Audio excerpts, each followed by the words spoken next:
안녕하세요. 사연에 빠지다의 DJ 민영입니다. 오늘 사연자는 남편을 생각해서라도 시댁 식구들과 문제를 일으키지 않고 애써 참아보려고 했는데 결국은 이성을 잃고 펑 터져버리고 말았다는데요. 과연 어떤 사연인지 들어보시겠습니다. 오늘도 두 가지 사연 준비되어 있어요. 끝까지 들어주실 거죠? 그럼 바로 시작할게요. 구독과 좋아요도 잊지 말고 꾹 눌러주세요. 안녕하세요. 저는 40대 여자입니다. 저는 결혼한 지 15년이 넘었어요. 주변에서는 결혼한 지 10년이 넘으면 시집살이도 겪을 만큼 겪어서 누가 뭐라고 해도 다 그러려니 한다던데 저는 15년이 지난 지금에도 아직도 시댁 식구들 사이에서 적응을 못하고 있어요. 사실 제가 남편과 결혼한다고 했을 때 시어머니께서 저를 많이 반대했어요. 제 학벌, 직업, 집안 뭐 하나 마음에 드는 게 없다고 하시더라고요. 처음에 시어머니께서 저를 반대하신다는 사실을 알았을 때는 저도 너무 서러웠어요. 저도 나름 집안에서는 귀한 딸이에요. 부모님께서 경제적으로 여유가 있지는 않았어도 어떻게든 제게 부족한 것 없이 해주시려고 평생 노력하시면서 사신 분들이에요. 그런 부모님을 생각해서라도 시부모님이 반대하는 결혼만은 하고 싶지 않았어요. 그래서 남편과 헤어지려고도 했습니다. 그런데 남편과 제 사이가 그렇게 쉽게 헤어질 수 있는 사이가 아니더라고요. 남편이 결혼할 여자가 있다고 시어머니께 이야기를 하고 난 뒤 시어머니께서 저를 따로 찾아오셨어요. 그러고는 저를 보자마자 미간을 구기시며 당장 남편이랑 헤어지라고 하셨죠. 내가 사실 아가씨 조건만 듣고도 이 자리에 절대 나오고 싶지 않았었는데 내 아들놈 하는 짓 보니 웬만해서 쉽게 헤어질 것 같지가 않더라고. 그래서 내가 아예 직접 오늘 나왔어요. 아가씨도 눈치가 없는 게 아니라면 나나 우리 아들 보면 딱 감이 오지 않아? 아가씨 같은 사람이 우리 집안에 어울릴 리가 있냐고. 순간 저는 제가 드라마 속에 들어와 있는 줄 알았습니다. 이러다가 돈 봉투도 받고 물세례도 받는 거 아닌가 싶더라고요. 저도 마음 같아서는 뭐 이런 아줌마가 다 있나 싶어 한마디 하고 싶었지만 남편을 생각해서 마음을 가다듬었어요. 어머님 보시기에 제가 석준 씨에 비해서 학벌이나 직업이 많이 부족해 보이시겠지만 제가 이래봬도 외국에서 직장 생활도 하며 쌓은 경험도 많고 외국어도 소질이 있어요. 더군다나 석준 씨랑 만난 지 2년이 넘었는데 한 번도 다툰 적이 없이 잘 맞아요. 저희 한 번만 믿어주시고 교제 허락해주시면 예쁘게 만나는 모습 보여드릴게요. 남편은 저와 많이 다른 사람이긴 했어요. 저는 남들 다 나오는 대학도 못 나온 고졸이거든요. 저는 공부에 영 뜻이 없어서 고등학교를 졸업하자마자 바로 인도네시아로 넘어가 공부를 하며 돈을 벌었습니다. 그러고는 바로 여행사에 들어가 가이드 생활을 오래 했어요. 반면 남편은 명문대를 나와 대학원까지 졸업하고 외국에서 경영자 과정까지 밟은 인재예요. 당시에 남편은 친구들과 사업을 하며 대학에 강의도 나가고 있었습니다.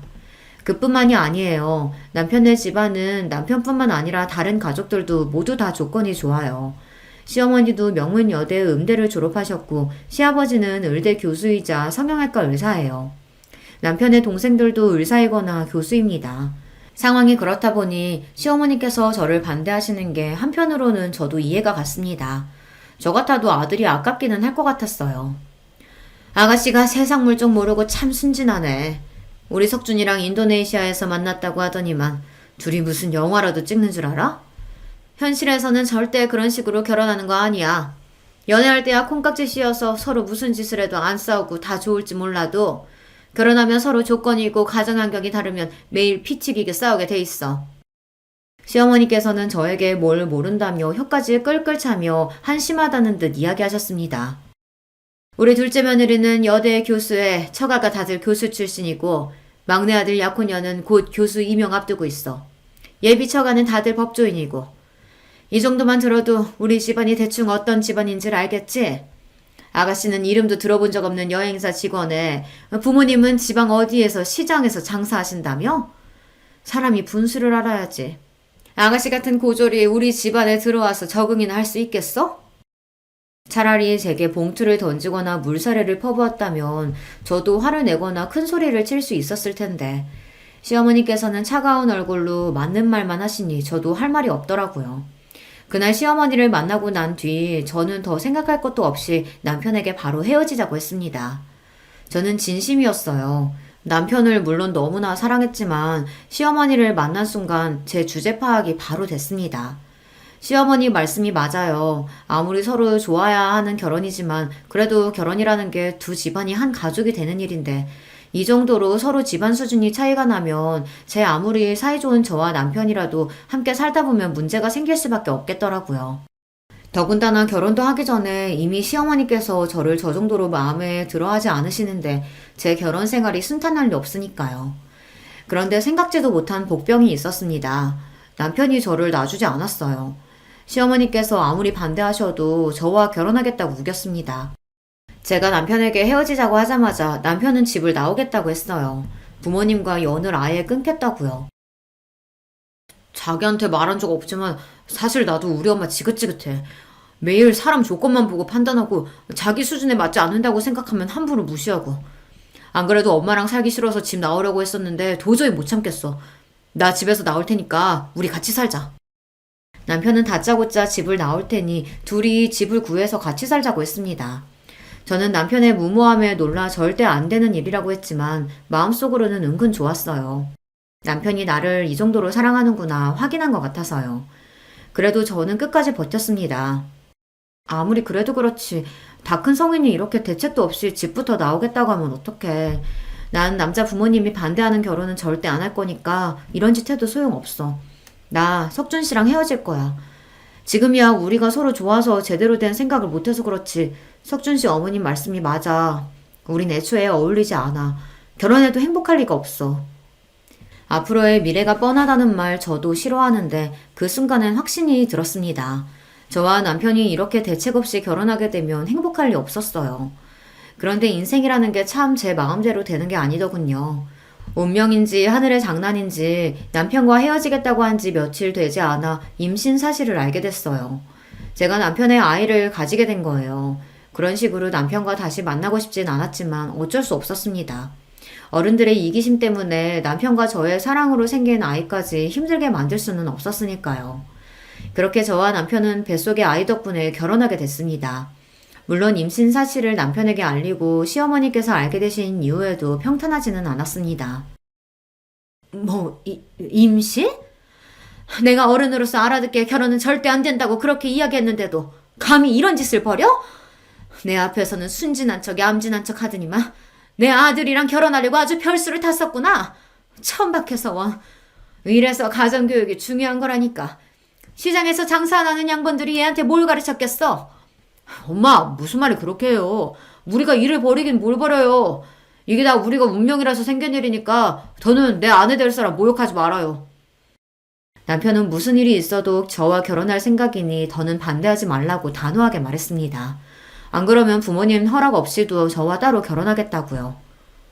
어머머, 여보, 무슨 말이라도 좀 해봐요. 우리 집안 장남이 말도 안 되는 여자랑 결혼하겠다잖아요. 시어머니는 손을 부들부들 떨며 뒤에 목을 잡으며 시아버지를 애타게 불렀습니다. 저도 그날 시아버지를 처음 뵙는 자리라 많이 긴장했었는데 다행히 시아버지는 예상했던 것과 달리 인자해 보이시더라고요. 당신은 배울 만큼 배웠다는 사람이 남의 집 귀한 딸내미한테 말도 안 되는 여자애가 뭐야? 에휴, 창피해서 뭐. 이름이 지영이라고 했죠? 반가워요. 나는 석준이 아비 되는 사람입니다. 결혼 날짜도 잡기 전에 애부터 가졌으니 지영 양 부모님께서 걱정이 많으시겠네. 석준이 네가 빠른 시일 내로 지영 양이랑 상의해서 상견례 날짜부터 잡아라. 배 나오기 전에 식부터 올려야지. 그래도 하늘이 나를 완전히 미워하시지는 않는구나 라고 생각한 게 시아버지 덕분이었어요. 임신 사실을 알고 처음 뵌 시아버지께서는 저에게 아무런 질문도 없이 그냥 바로 저를 가족으로 받아주셨습니다. 그때의 감동은 말로 표현할 수가 없어요. 물론 시아버지의 말씀에 시어머니는 바로 화를 내시며 상견례는 무슨 상견례냐고 버럭 소리를 지르셨지만 그래도 시아버지의 중재 덕분에 무사히 결혼 허락을 받아 상견례도 하고 식도 올렸습니다. 허락을 받았다는 안도감도 잠시, 결혼과 동시에 제 삶은 180도 달라졌습니다. 시어머니께서 어쩔 수 없이 저를 받아주시긴 하셨지만 여전히 저를 탐탁지 않아 하셨기 때문에 저를 대하는 게 전과 다르지는 않았어요. 시어머니께서는 결혼을 허락해 주시는 대신에 저에게 조건을 거셨습니다. 내가 100번 양보해서 결혼을 허락하긴 했지만 그래도 네가 명색이 우리 집안 맏며느리인데 이대로는 도저히 안 되겠다. 남들 다 나오는 대학도 안 나왔으니 사람들 앞에서 내세울 수가 있어야지. 시골이면 바로 직장부터 그만두고 우리 집에 들어와서 살아. 딱 3년만 우리 집에 살면서 대학도 다니고 나한테 이런저런 살림이라도 좀 배워. 시어머니는 어차피 임신도 했으니 여행사를 그만두고 시댁으로 들어와 신접살림을 시작하라고 하셨습니다. 마침 아이도 태어나고 육아도 해야 하니 같이 살면서 대학도 다니고 집안 살림을 시어머니에게 배우라고요. 겉으로 듣기에는 시어머니께서 저를 굉장히 배려해 주시는 것처럼 말했지만 그건 제가 원하는 게 아니었어요. 이제와 갑자기 대학에 가는 것도 직장을 그만두는 것도 제가 원하는 게 아니니까요. 더군다나 시어머니께서는 저에게 일절 묻지도 않고 본인 마음대로 제 인생을 좌지우지하려고 하시니 기분이 썩 좋지 않더라고요. 어머님이 보시기에는 제가 다니는 직장이 별 볼 일 없어 보일지 모르지만 저한테는 굉장히 중요한 일이에요. 회사에서 가능하다고 하면 아이 낳기 전까지는 일하고 싶어요. 그리고 대학도 제가 워낙 공부에는 뜻이 없어서 가고 싶지 않습니다. 이 나이에 다시 대학에 들어간다는 건 생각해 본 적도 없고요. 저는 애써 조심스럽게 제 생각을 시어머니에게 이야기했습니다. 하지만 제 이야기를 곱게 들어주실 시어머니가 아니었어요. 내가 언제 네 생각 물어봤니? 난 지금까지 살면서 내가 고졸 며느리 보게 될 거라고는 꿈에도 생각해 본 적 한 번도 없어. 이건 네 개인의 문제가 아니라 우리 집안의 문제야. 잔말 말고 내가 시키는 대로 해. 시어머니께서는 제 이야기를 들은 채도 안 하시고 강압적으로 나오셨어요. 정말 한숨만 나오더군요. 그때였어요. 원래 시집살이 시키는 시어머니보다 말리는 시누이가 더 얄밉다고 하더니만 옆에 있던 동서가 굳이 나서서 시어머니 편을 들더군요. 어머 형님, 어머니께서 대학도 보내주고 육아에 살림까지 도와주신다고 집에서 쉬라고 하는데 뭐가 그렇게 생각이 많으세요? 나 같으면 좋아서 바로 그만둘 텐데. 아이고, 우리 둘째 며느리는 대학에 없어서는 안 될 존재인데 절대 그만두면 안 되지. 큰애야, 어차피 몇 년 다녀도 내세울 게 없는 직장인데 괜히 시간 날리면서 다니면 뭐해. 괜히 몇 푼 번다고 애한테 소홀할 게 뻔하지. 내 말대로 대학 다니면서 애 키우는 게 훨씬 나아. 동서까지 있는 자리에서 시어머니는 대놓고 저를 구박하셨어요. 제가 무슨 말만 해도 괜한 소리 하지 말고 당신이 시키는 대로 무조건 하라고 하셨죠. 저는 동서 앞에서 자존심이 상하는데도 제가 말해봐야 소용없다는 걸 알다 보니 자꾸만 입을 꾹 다물게 됐어요. 지금 생각하면 제가 바보였어요. 애초에 결혼을 안 했으면 몰랐을까. 어렵게 한 결혼인 만큼 제가 참고 인내하는 수밖에 없다고 생각했습니다. 안 그래도 마음에도 안 드는 며느리가 시부모님과 한 집에 사는데 괜한 문제까지 일으키면 더는 시부모님과 가까워질 수 없을 것 같아서요. 저는 결국 시어머니 말씀대로 결혼과 동시에 일을 그만두고 입시 공부를 다시 시작했어요. 시어머님이 알아봐 주신 학원에 다니며 준비했습니다. 제가 하고 싶어서 하는 공부가 아니어서 그런지 배가 점점 불러오는 몸으로 하기 싫은 공부를 억지로 하니 제 컨디션은 나날이 안 좋아졌습니다. 더군다나 시어머니와 같이 살면서 받는 스트레스가 워낙 많다 보니 식욕도 거의 없었어요. 병원에 갈 때마다 의사는 체중이 잘 늘지 않는다고 걱정하면서 산모가 많이 먹어야 한다고 했습니다. 스트레스도 태아에게 좋지 않다고요. 저도 의사 말대로 스트레스 받지 않고 뱃속에 아이만 생각하고 싶었지만 쉽지 않았습니다. 아침에 눈만 뜨면 시어머니께서 이거 해라 저거 해라 잔소리를 하셨고 틈만 나면 동서와 비교하면서 혀를 찼습니다. 한 번은 그런 적이 있어요. 시어머니 생신이 다가와서 친정어머니께서 떡을 보내주셨는데요. 동네에서 제일 유명한 떡집에서 금방 한 떡을 바로 냉동 포장해 동서와 나눠 먹으라고 2박스나 보내셨죠. 저는 새벽부터 일어나 시어머니 생신상을 차려드리면서 친정어머니께서 보낸 떡을 한 접시 같이 냈습니다. 맛이라도 보시라고요. 그런데 떡을 보자마자 시어머니께서 눈살을 찌푸리셨습니다. 아침부터 밥에 미역국도 버거운데 웬 떡이냐고요. 어머님 평소에 몸매 관리하시느라 아침에 간단히 드시는 건 잘 알지만 그래도 생신 아침인데 미역국은 드셔야죠. 그리고 이 떡은 엄마가 어제 저녁에 퀵으로 보내주셨어요. 친정 근처에서 제일 유명한 떡집에서 맞추신 거예요. 서울 사람들도 여행 가면 줄 서서 사 먹는 데라고 하더라고요. 동선에도 주라고 넉넉히 보내셔서 동선에도 한 박스 주려고요. 시어머니께서 워낙 저에게 친절하지 않으신 분이라는 걸 알기에 저도 매번 실실 웃으며 애교 섞인 목소리로 말한다는 게 쉬운 일은 아니에요. 그래도 시어머니에게 잘하고 싶은 마음에 매일 마음을 다잡고 노력했습니다. 하지만 역시나 시어머니는 제 마음을 몰라주셨어요. 어머, 요즘 세상에 누가 생일날 떡 먹는다고. 역시 크네. 너희 부모님은 지방분들이라 그런지 많이 뒤처지시긴 했다. 어떻게 사돈네에 이런 촌스러운 떡을 보낼 생각을 한다니? 아참, 그리고 행여나 눈치 없이 둘째네 떡 보낼 생각은 하지도 마라.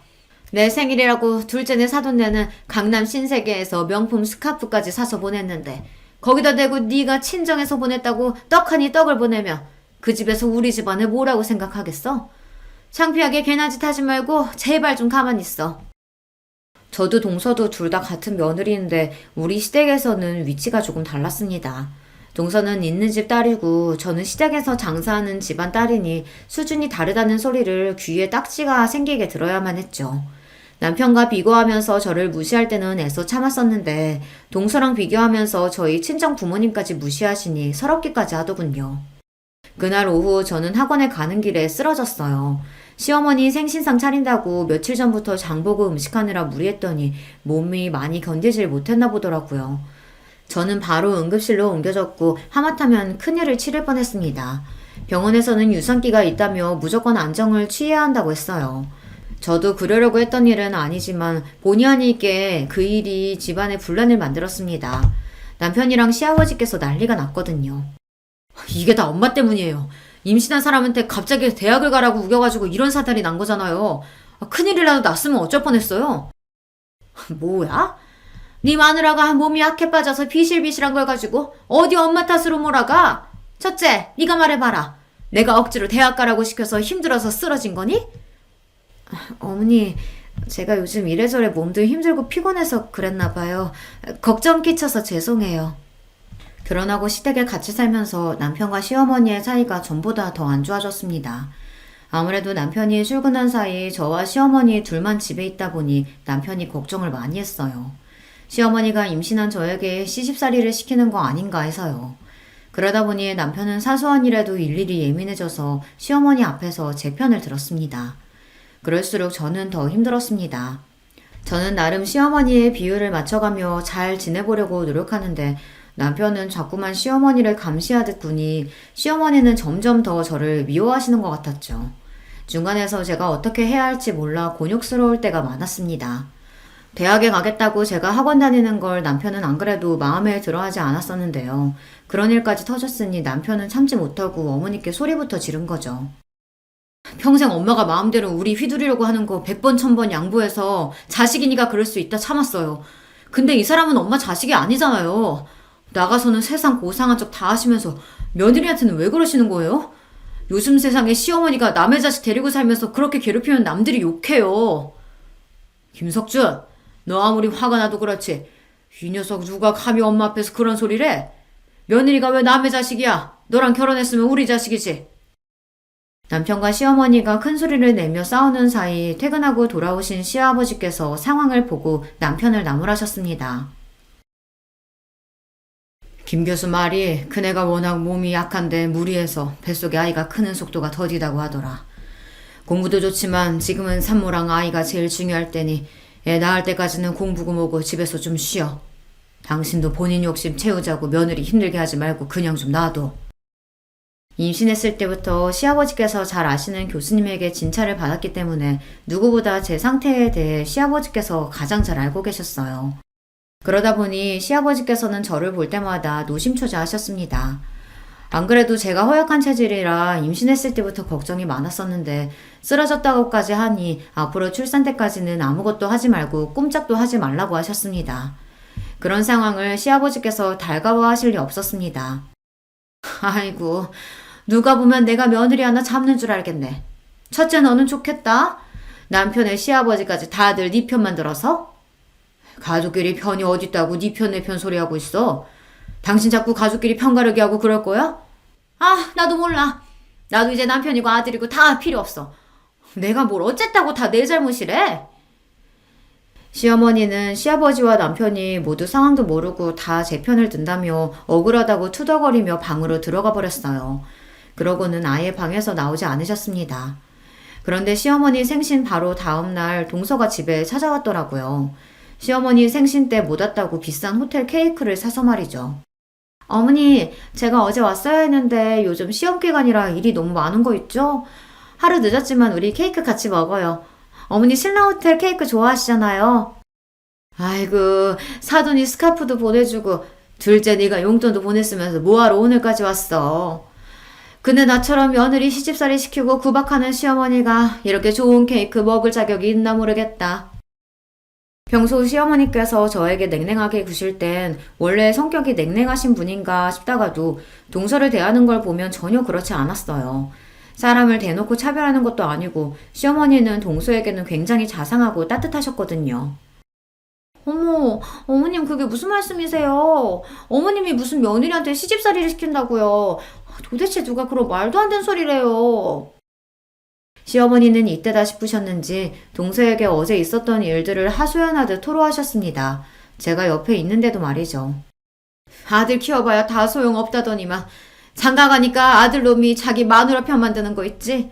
둘째 너는 절대 자식 낳지 말고 그냥 네 인생 살아. 내가 아주 다 늙어서 서러워 죽겠다.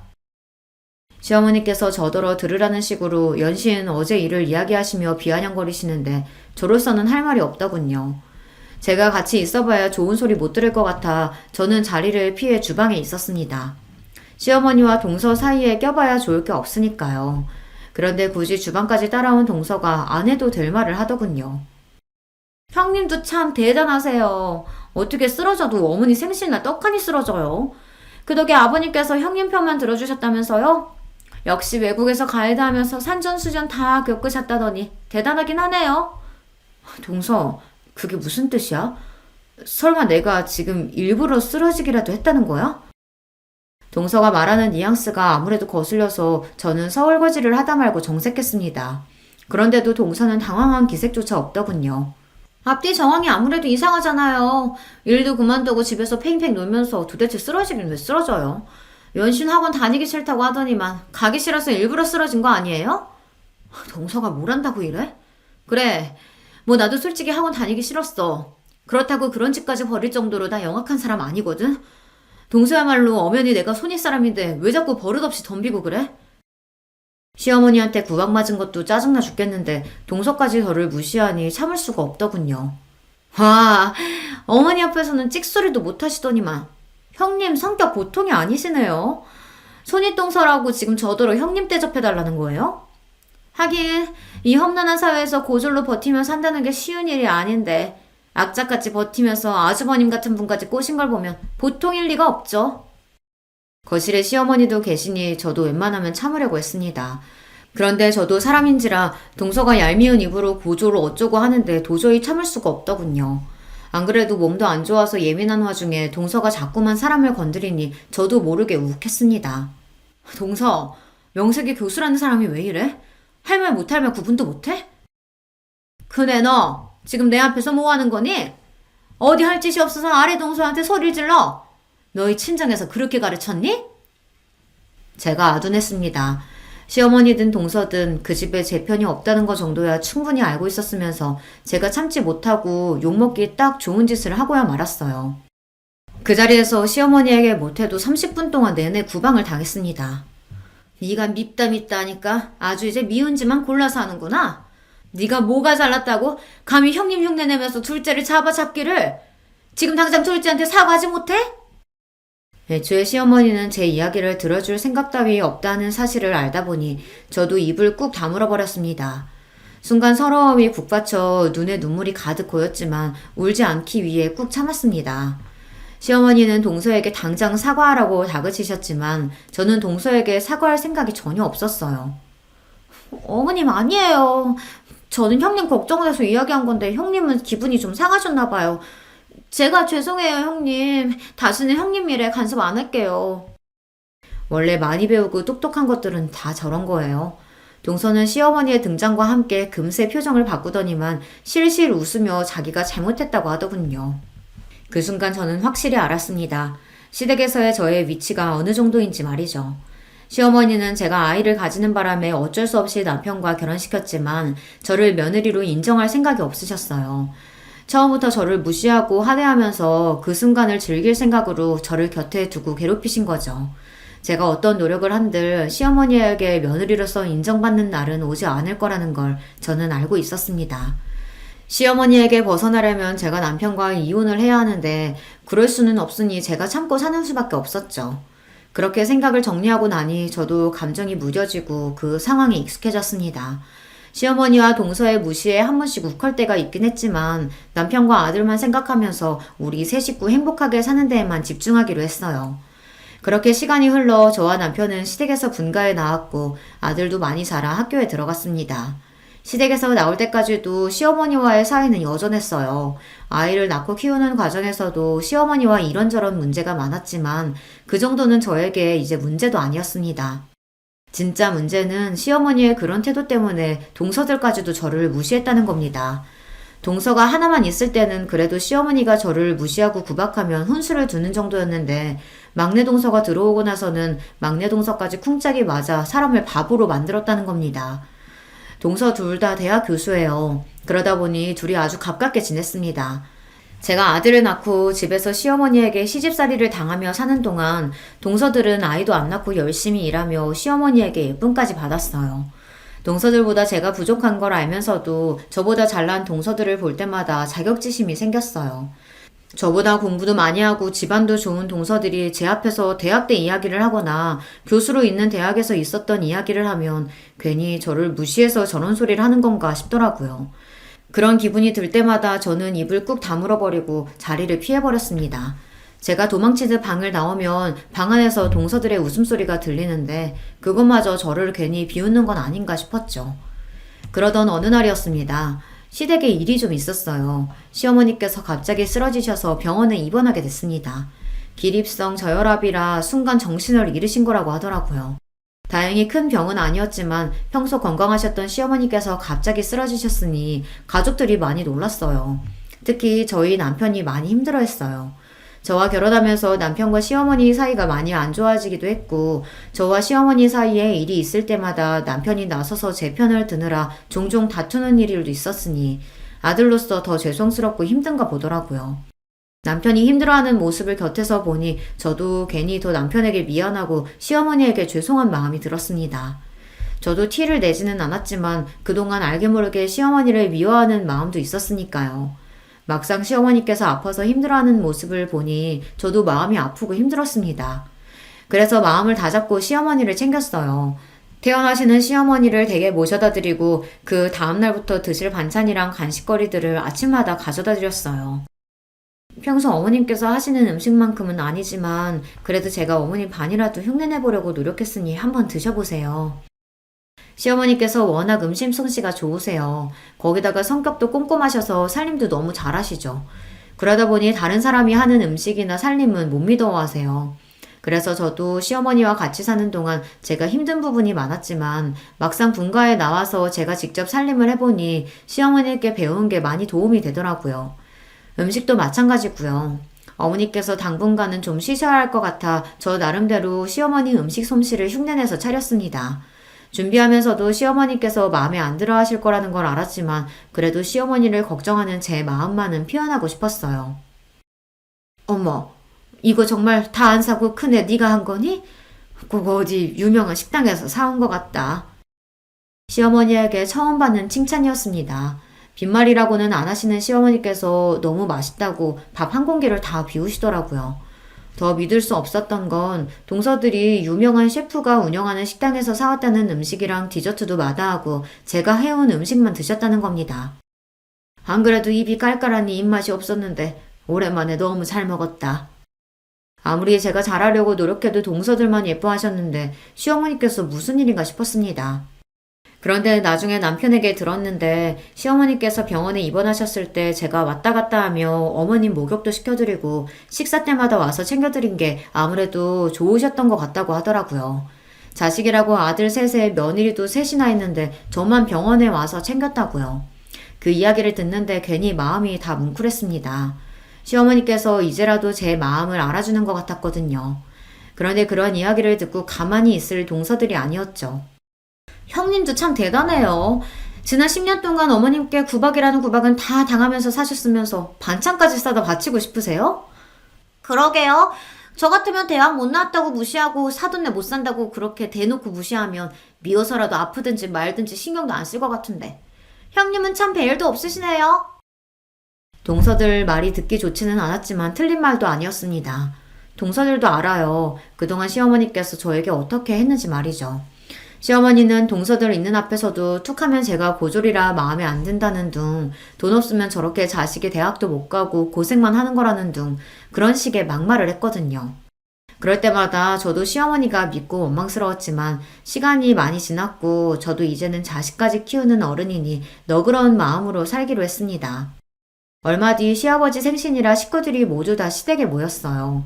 시아버지 병원 직원들도 많이 온다고 해서 저는 일찍부터 시댁에 가서 음식 준비하느라 여념이 없었습니다. 시어머니께서 음식할 사람이 부족하다고 저더러 일찍 오라고 하셨거든요. 손님들 온다고 괜히 불편한 옷 입고 꾸미고 올 생각하지 말고 아침에 일어나면 세수만 하고 일찍 와라. 내일 손님 많아서 음식할 사람 부족해. 집에서 노는 사람이라고는 너랑 나 둘뿐인데 둘이 나서서 해야지. 시아버지 생신은 매년 집안의 큰 행사예요. 시아버지 병원 직원들부터 대학 동기 친구분들까지 30명은 좋게 오시거든요. 그렇다 보니 시어머니께서 아무리 몸이 좋지 않아도 이날만큼은 쉬실 수가 없었습니다. 엄마, 윤희 엄마가 놀기는 왜 놀아? 이 사람도 바쁜데 힘들게 왜 일찍부터 오라고 해요? 출장 뷔페 부른 거 아니었어? 시어머니와 제가 통화하는 소리를 들은 남편이 재빠르게 제 핸드폰을 뺏어봤더니 시어머니에게 따지듯 말했습니다. 아이고 이 팔불출 또 시작이다. 엄마 혼자 준비하려면 힘든데 맏며느리가 시아버지 생신에 좀 일찍 와서 음식 좀 하면 안 되냐? 역시나 남편의 한마디에 시어머니는 큰 소리를 치셨어요. 네, 어머님. 이 사람이 또 괴한 소리를 했어요. 제가 알아서 일찍 준비해서 갈게요. 걱정하지 마세요. 행여나 또 남편과 시어머니가 싸우기라도 할까 제가 얼른 전화를 받아 내일 일찍 가겠다고 말했습니다. 시어머니께서 몸이 많이 안 좋아지면서 그래도 전보단 저에게 많이 의지하고 편하게 대해주셔 조금이나마 가까워진 것 같았는데 그러나 중에 남편이 싫은 소리 한 번 했다가 행여나 공든탑이 무너질까 저는 안절부절 못했습니다. 그러다 보니 시아버지 생신이 더 신경 쓰였어요. 이왕 하는 거 확실히 해서 이번 기회로 시어머니와 더 가까워지자 싶었거든요. 저는 시아버지 생신날 일찍 시댁에 도착해 시어머니를 도와 음식 준비와 꽃장식을 했어요. 시어머니께서 워낙 꼼꼼한 성격이시라 출장 뷔페를 불렀다고 해도 시아버지께서 좋아하시는 음식들은 무조건 본인이 준비하셨거든요. 한참 음식 준비로 바쁘다 보니 시간 가는 줄 몰랐는데 역시나 동서들은 느즈막히 와서는 일이 바빠네 어째네 하면서 자기들끼리 죽는 소리를 해댔어요. 마음 같아서는 듣기 싫어서 조용히 하고 빨리 일이나 거들라고 하고 싶었지만 제가 어디 이 집안에서 그런 소리나 할 수 있는 사람인가요? 저나 조용히 하고 일이나 해야 했죠. 그러던 중 일이 좀 있었습니다. 시아버지 친구분이 몇 분 오셨는데 동서들도 아시는 분들인지 나서서 호들갑을 떨며 자리에 앉더라고요. 가는 길에 음식이라도 몇 가지 상에 가지고 가면 좋으련만 동서들은 손 하나 까딱 안 하고 자기들 좋아하는 맥주만 쏙 들고 가버렸어요. 얄밉지만 어쩌겠어요. 제가 말해도 동서들이 들을 리 없으니 혼자 다 해야 했죠. 잠시 뒤 시아버지 병원 직원 몇 분이 밖에서 동서들에게 하는 소리가 들렸는데 그게 기가 막혔습니다. 저희 오늘 너무 바빠서 밥도 못 먹고 이래서 그런데 음식 좀 먼저 가져다 먹어도 돼요? 어머, 그럼요. 주방 안에 들어가면 일하는 아줌마 있으니까 그분한테 좀 상 좀 차려달라고 하세요. 저에게 들리는지 안 들리는지 알고 그러는 줄은 모르겠지만 막내 동서는 뻔히 주방에 저 혼자 있는 걸 알면서도 직원들에게 일하는 아줌마한테 달라고 하라는 소리를 하더군요. 그러면서 동서랑 둘이 시시덕거리는데 기분이 확 상했습니다. 아무리 자기들이 나를 무시해도 그렇지 사람을 뒤에 두고 저런 짓을 하나 싶어서요. 저는 듣다 기분이 상해 먼저 음식을 들고 나갔습니다. 그리고는 주방 앞에 있던 병원 직원에게 인사를 하고 쟁반은 막내 동서에게 던졌어요. 동서는 직원분들 배고프시다는데 왜 그렇게 멍하니 서 있어? 빨리 이거 좀 가져다 드려. 사람들 앞에서 저를 무시하려고 한 게 기분이 상해 저도 유치하지만 복수했어요. 같은 며느리인데 하루 종일 저만 일하고 자기들은 꼿꼿하게 서서 잘난 척만 하는 게 재수가 없어서요. 제가 그렇게 나올 줄은 몰랐는지 동서들 얼굴이 새빨개지더군요. 뻔하죠. 제가 감히 자기들한테 일을 시킬 줄은 몰랐던 거예요. 저도 이제 될 대로 되라였습니다. 동서들이라고 둘이 붙어서 사람을 매번 바보로 만드는데 저라고 매번 참아줄 필요는 없으니까요. 어머, 안녕하세요. 저번에 병원에서 뵀는데 원장님 첫째 며느님이시죠? 그때 해다 주신 쿠키 너무 잘 먹었어요. 솜씨가 진짜 좋으시더라고요. 아니에요. 동서 뭐해? 빨리 가져다 드려. 동서들은 병원 사람들이 당연히 저를 모를 거라 생각하고 일하는 사람으로 속여 놀릴 생각이었겠지만 사실 저도 시아버지 병원에 자주 왔다 갔다 해서 웬만한 직원들은 얼굴을 다 알아요.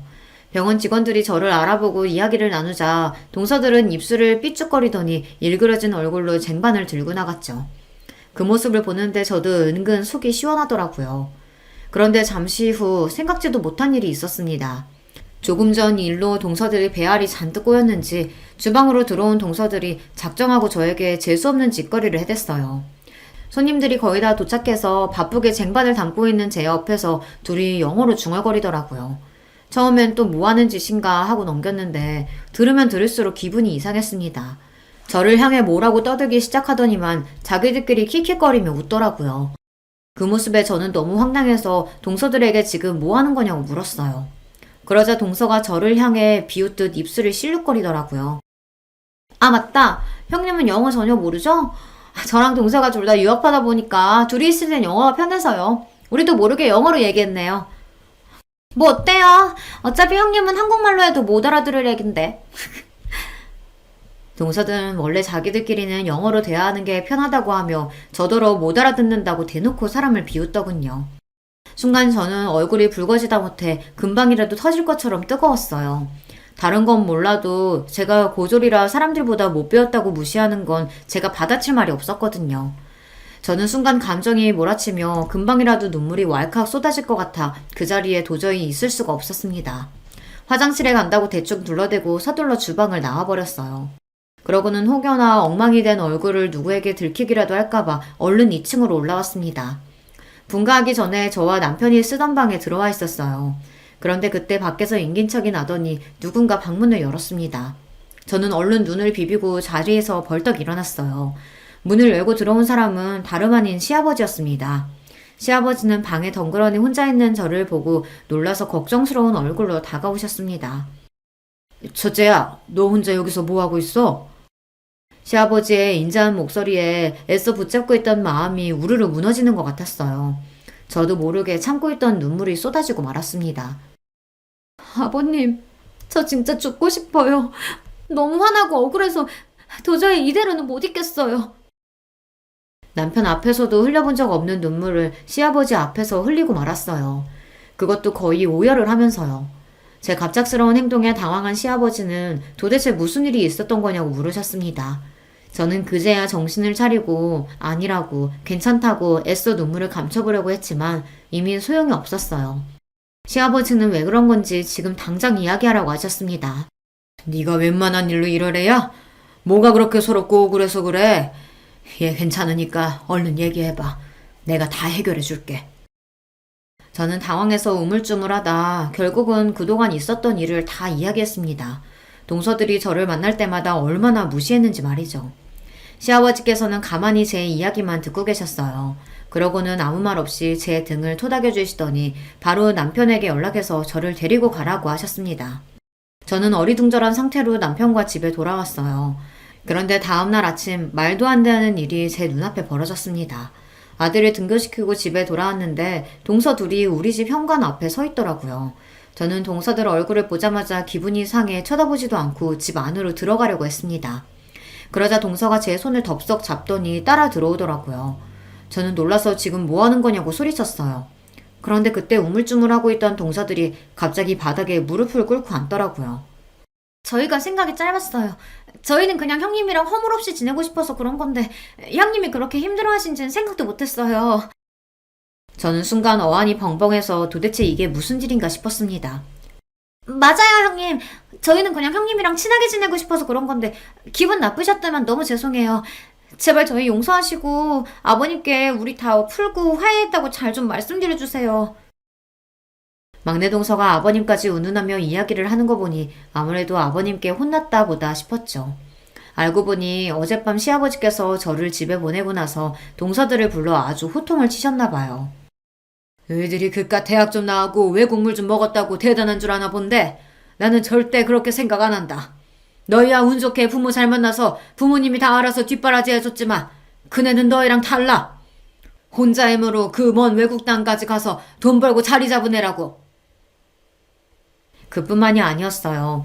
원래 둘째 아들에게 원장 자리를 넘겨주신다고 하셨던 아버님께서 말을 바꾸셨대요. 그동안 너희가 몰라서 그렇지. 우리 병원에 동남아 손님들 몰고 온 건 다 큰애 덕분이다.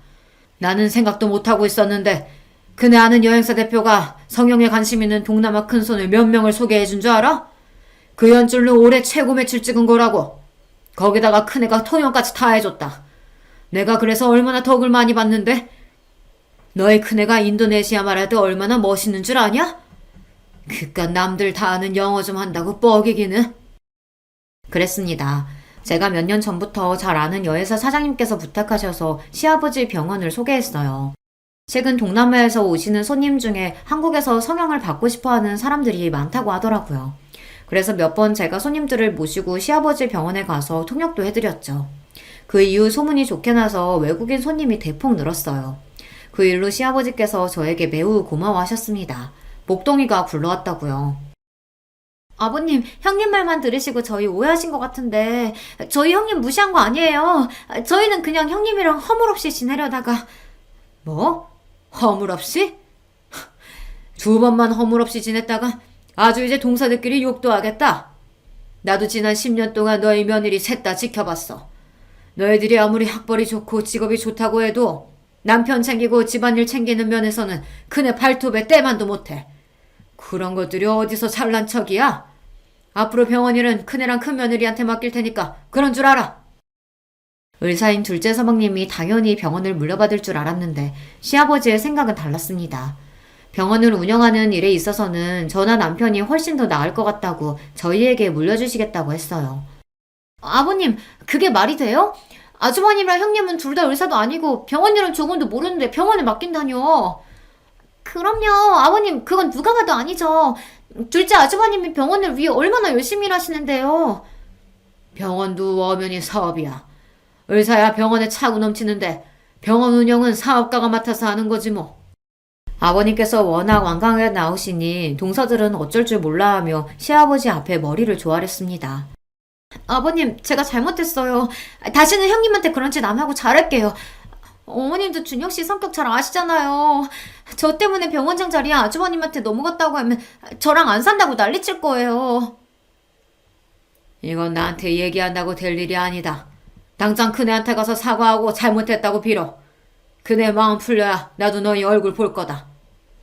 동서들이 자기들 발로 찾아와 사과할 리가 없는데 웬일인가 했더니만 역시나 시아버지께서 술을 쓰셨더군요. 둘째 서방님이랑 동서가 목매는 병원을 가지고 이야기하셨으니 동서가 똥줄이 탔을 거예요. 막내 동서야 지금까지 작은 동서 옆에 찰싹 붙어 줄로 섰다가 뭔가 시아버지의 마음이 제게 돌아선 것 같으니 다급했던 거고요. 지금까지 내내 저를 하대하며 무시하던 인간들이 한순간에 머리를 조아리고 제 앞에 무릎을 꿇은 모습을 보니 기가 막히면서도 저도 모르게 웃음이 튀어나오더군요. 그 자리에서는 동서들 눈도 마주치지 않고 저는 집으로 들어와 버렸어요. 동서들이 지금까지 저에게 저지른 일들이 있는데 무릎 한번 꿇었다고 이렇게 쉽게 용서해 줄 수가 없었습니다. 그날 이후에도 동서들은 안 하던 짓을 했어요. 저에게 어울릴 것 같다며 스카프며 가방을 사들고 와서는 살살 꼬리를 흔들며 여우짓을 했습니다. 이거 요즘 제일 핫한 브랜드인 거 아시죠? 백화점에서 딱 본 순간 형님한테 딱이겠다 싶어서 제가 바로 결제해달라고 했어요. 잘했죠? 형님한테 너무 잘 어울리겠다. 형님, 이제 마음 좀 푸시고 작은 형님 사과 좀 받아주세요. 그래요, 형님.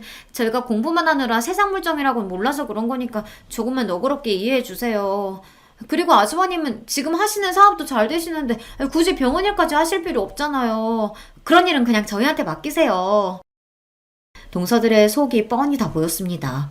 시아버지께서 완강하시니 대충 저에게 사과하고 넘어갈 생각이었죠. 사업 잘 되니까 이럴 때 다른 사업도 해보는 거지 뭐. 나도 병원에 몇 번 손님 소개하면서 왔다 갔다 하다 보니까 은근 재밌더라고. 이 김에 그냥 나랑 남편이 본격적으로 맡아서 병원 운영해보는 것도 나쁘지 않을 것 같아. 제 말에 눈이 동그래져서 동공이 마구 흔들리는데도 동서는 애써 표정을 가다듬으며 실실 웃었습니다. 마음 같아서는 저에게 소리를 버럭 지르고 싶겠지만 꾹 참고 있는 게 보였어요. 그 이후로도 내내 동서들은 틈만 나면 찾아와 저에게 온갖 아부와 선물 공세를 했습니다. 저는 그냥 이 상황을 즐기고 있어요. 사실 저나 남편이나 병원 운영에 딱히 관심은 없어요. 남편도 작은 서방님이 맡으시는 게 당연하다고 생각하고 있습니다. 하지만 동서들이 워낙 저에게 했던 짓이 괘씸해서 당분간은 즐기기로 했습니다. 이 기회에 동서들 버릇을 똑똑히 고쳐주려고요. 제가 잘하고 있는 거 맞겠죠? 여러분께서 저에게 잘하고 있다고, 조금만 더 동서들에게 복수하면서 즐겨도 된다고 응원하는 글 많이 댓글로 남겨주시면 저에게 큰 힘이 될 것 같습니다. 두서없이 써내려간 제 이야기 끝까지 들어주셔서 감사합니다. 여러분의 가정에는 언제나 화목한 일만 가득하시길 바랄게요. 반갑습니다. 저는 경기도에 살고 있는 30대 중반의 여자입니다. 제가 워낙 말솜씨가 없는 편인지라 재밌게 이야기하는 법을 모르는데요. 사연을 보내는 건 써두고 몇 번이나 고쳐 적을 수 있으니 용기가 생겨서 이렇게 한번 도전해보게 되었습니다. 이 이야기는 몇 달 전 저에게 있었던 웃지 못할, 그러나 생각하면 어이없이 웃음이 나오는 일인데요. 여러분께 한번 들려드리도록 하겠습니다. 전 지금 여성 속옷 사업을 하고 있어요. 규모는 정확히 말할 수 없지만 그래도 이름을 말하면 업계 쪽에선 꽤 알아주는 정도죠. 매출이 얼마인지, 제 연봉이 얼마인지, 자산을 얼마 정도 가졌는지는 우리 신랑도 몰라요. 제가 말한 적이 없거든요. 돈 얘기는 가족끼리여도 선을 그어두는 게 제 철칙이거든요. 통장을 오픈하지는 않아도 상대가 금전적으로 여유로운지 아닌지는 충분히 알 수 있으니까요. 그 정도면 됐다고 생각해요. 이런 철칙을 세운 건 별다른 큰 이유가 있어서 그런 게 아닙니다. 다만 결혼한 부부도 남이 될 수 있고 돈 문제가 걸리면 사소한 다툼도 크게 번질 수 있다는 걸 아니까 사전에 대비하는 거라고 보면 되겠네요. 부부 사이에 계산적으로 굴게 되는 것도 싫고요. 다행히 남편도 이런 제 생각을 이해해줘서 여태껏 서로의 자산에 대해선 터치하지 않았습니다. 저는 지금 15명의 직원을 두었고 그들의 월급을 넉넉히 챙겨주고도 제가 충분히 가져갈 만큼 안정적인 상황이에요. 무슨 일이든 10년 이상 버티면 프로라고 하던데 저는 이렇게 되기까지 대략 15년의 세월이 걸렸으니 그 말보다 더 긴 시간을 보낸 후에야 꿈을 이뤘네요. 하루는 길게 느껴지는데 15년은 왜 이리 빠르게 느껴지는지 새삼 제가 견디고 이겨내온 세월이 대단하게 보입니다. 이럴 때면 저 스스로한테라도 잘했다고, 그동안 잘 버텨왔다고 다독여주고 싶어요. 장하다, 대견하다, 기특하다 이런 말을 내뱉을 수 있기까지 저는 그간 많은 시행착오와 고난을 지나쳐야만 했습니다. 저는 편부모 가정에서 자랐어요. 부모님이 이혼하시기 전에는 그리 풍족한 편은 아니었어도 평범한 집이었는데요. 아빠가 보증을 잘못 선 이후부터 가세가 급격히 기울기 시작했어요. 그 어마어마한 빚을 해결하지 못한 엄마는 결국 가족 모두가 거리로 내려앉기 전 이혼을 선택했어요. 이미 고등학교에 들어간 언니는 아빠에게 갔고 그보다 어렸던 저는 엄마에게로 가게 됐어요. 언니랑은 그래도 제가 고등학교에 들어갈 때까지 꼬박꼬박 연락을 했었는데 아빠 빚을 갚으려고 학교를 자퇴하고서 일을 시작한다더니 그 이후로 연락이 끊겨버렸습니다. 번호를 알아내려고 해도 방법이 없었고 문자로 알려줬던 주소를 찾아가 보니 이미 또 한 번 이사를 간 후더라고요. 그렇게 40살이 가까워진 지금까지 언니를 만날 수 없었죠. 밖에서 일 한번 해본 적 없던 엄마는 저를 키우기 위해 설거지 일을 시작하셨어요. 매일 아침 7시부터 저녁 8시까지 설거지만 주구장창 해야 하는 허리 한번 피기 힘든 고역이었죠. 엄마는 일을 갔다 오면 걸레로 방을 쓱 한번 훔치고 따뜻한 밥상을 내어주셨어요. 그리고 당신은 소화가 잘 안 된다며 찬밥에 물을 말아 후루룩 드셨죠. 그런 엄마를 보면서 정말 속상했어요. 허리가 아픈지 엄마는 밤새 잠을 뒤척였고 그럼 저는 또 이불 속에 숨어 내내 울었습니다. 그럴 때면 언니가 너무 보고 싶었어요. 언니가 있었다면 엄마가 덜 힘들었을까. 언니가 있었다면 우리 셋이 손을 잡고 잘 수 있으니까 금방 꿈나라로 갈 수 있지 않았을까. 매일 언니가 곁에 있는 상상을 하며 잠들었던 것 같아요. 나이가 들고 성인이 되면서 이 모든 불행은 결국 돈 때문이라는 걸 알았습니다. 우리 가족이 헤어져야 했던 것도, 언니가 연락을 끊고 떠난 것도, 엄마가 매일 밤마다 끙끙 앓는 것도 전부 바로 그 망할 돈 때문이었다는 걸요. 저는 무작정 돈을 벌기로 했습니다. 어디에 쓸지 뭐에 필요한지는 중요치 않았어요. 무조건 많은 돈을 벌여야겠다는 게 유일한 목표였죠. 하지만 워낙 없이 자란 탓에 어떻게 해야 돈이 모이는지 몰랐어요. 분명한 건 엄마처럼 저렇게 정직한 일, 또 누구나 할 수 있는 일을 하면 계획처럼 금방 돈을 모을 수 없다는 거였습니다. 그래서 떠오른 게 사업이었어요. 누군가의 밑에서가 아니라 제가 대표가 되는 길이 가장 위험하면서도 힘들지만 그만큼 빠르고 확신한 길이라고 생각했거든요. 무슨 분야가 좋을까, 어떤 계통이 내게 맞을까 고민하다가 찾은 게 바로 속옷 사업이었습니다. 15년 전까지만 해도 여성의 속옷은 그리 발달하지 않은 상태였거든요. 구체적으로 밝힐 수는 없지만 제가 목표한 속옷이 컨셉을 위해서 직접 발로 뛰며 시안을 정하고 제작에 돌입했습니다. 많이 실패하기도 하고 예상한 만큼 성과가 나오지 않아 멈추고 다시 시작하고 멈추고 다시 시작하기는 몇 번째. 제 나이 20대 중반이 되고 새롭게 도전한 디자인 제품이 출시된 이후 제게도 조금씩 단골 손님이 생기기 시작했어요. 그때 처음으로 어쩌면 이 일이 가능하겠다. 나 이 일로 밥 벌어 먹고 살 수 있겠다라는 희망이 보였죠. 그 전까지는 영락없이 쫄딱 망하는 게 아닌가 싶었거든요. 돈이 벌리니까 이 일이 더 재밌어졌고 더욱 많은 돈을 만지고 싶은 욕심이 생겼어요. 이상하게도 돈이 벌리지 않을 때보다 더 열심히 일하게 된 거예요. 그렇게 점차 성과가 나타나기 시작한 이후 크게 유명해지거나 판매 수익이 한때 확 높아지진 않아도 매출폭은 천천히 그렇지만 분명하게 커지고 있었어요. 그것만 믿고 지금까지 버텨온 게 15년이 된 겁니다. 이렇게 보니 시행착오를 겪긴 했지만 그래도 확신을 가진 덕분에 엄청 고단했던 길은 아니었던 것 같네요. 마음의 안정이 있는 것만으로도 육체적 힘듦은 어느 정도 극복할 수 있으니까요. 한때 무작정 돈을 많이 버는 게 목표였는데 그래도 어느 정도는 이룬 것 같아요. 이렇게 지금의 자리에 올라 엄마께 집을 사드리고 결혼 자금으로 넉넉히 모아두었거든요. 사실 결혼 자금이라고 하기엔 전 딱히 결혼 생각이 없었기에 그냥 저축하는 것이나 마찬가지였어요. 남들이 다 하니까 엄마가 하라고 하니까 준비했던 것뿐이지 저에게 결혼과 비혼 중에 선택하라고 한다면 비혼이었거든요. 지금 와서 생각해보니 딱히 특별하거나 심각한 이유가 있던 건 아니었고 아마도 일이 바쁘니 결혼과 출산, 육아로 제 시간을 뺏기기 싫었던 것 같아요. 제가 대표인데 자리를 비우는 건 말도 안 된다고 생각했거든요. 안정적인 자리에 안주하지 말고 직원들과 함께 더 나은 좋은 꿈을 향해 쉴 틈 없이 나아가는 게 사업가로서의 제 목표였으니까요. 그렇지만 다짐은 다짐일 뿐 친구들에게 나 결혼 안 할 거야 라고 공개 선언한 지 1년 후 30대가 되고서 저는 마치 거짓말처럼 결혼을 하게 됐습니다. 남자친구와 연애한 지 6개월 만에 날짜를 잡고 식을 올리게 됐거든요. 그야말로 속전속결이었어요. 이런 말도 안 되는 일정은 남자친구와 제가 오래된 선후배 사이였기에 가능했던 일이었습니다. 사실 남자친구는 제 고등학교 후배로 같은 동아리 출신이었어요. 그때 당시엔 집도 가깝고 성격도 잘 맞아서 친한 누나 동생으로 가깝게 지내다가 제가 학교를 졸업하면서 한동안 연락이 끊겼는데요. 운명처럼 성인이 돼서 다시 만나게 된 겁니다. 반가움에 자주 만나게 되고 그러다 보니 정이 생기고 감정이 생겨서 연인으로 발전하게 되었죠. 남자친구는 남자답고 듬직한 편이에요. 저보다 1살 어리지만 본받을 점도 많고 어른스러워서 믿음이 갔어요. 그저 그런 사람이 아니라 훌륭한 인품을 가진 사람이란 걸 확신하기 때문에 결혼까지 한 번에 쭉 나아갈 수 있었던 것 같아요. 지금까지도 곁에서 볼 때 당시에 제 확신이 틀리지 않았다고 생각해요. 어찌됐든 남편이 된 그 사람은 제가 속옷 사업을 하는 것만 알고 구체적인 건 모릅니다.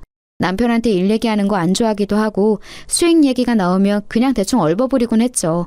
결혼할 때도 딱 반씩 준비해서 집과 혼수를 장만하고 생활비는 매달 초 각자 정해진 금액을 공동 통장에 넣어두고서 생활하니 딱히 벌이를 밝힐 필요가 없더라고요.